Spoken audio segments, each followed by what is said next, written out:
โอ้โหเยอะมากเลยไปละไปละ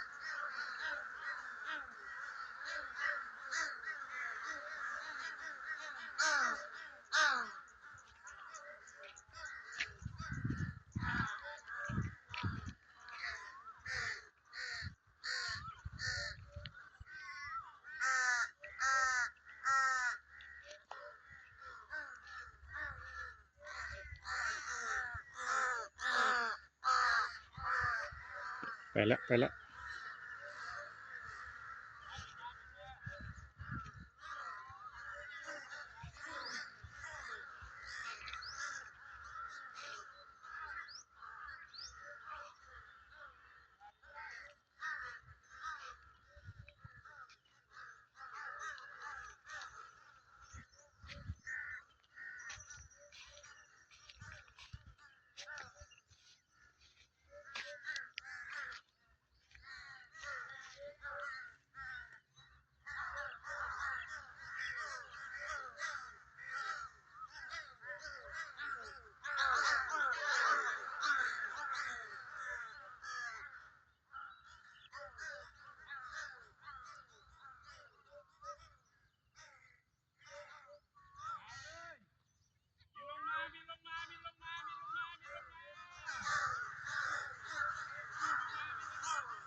เขาตื่นนิดนึงครับบร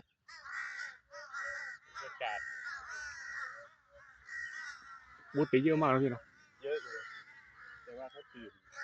ใช่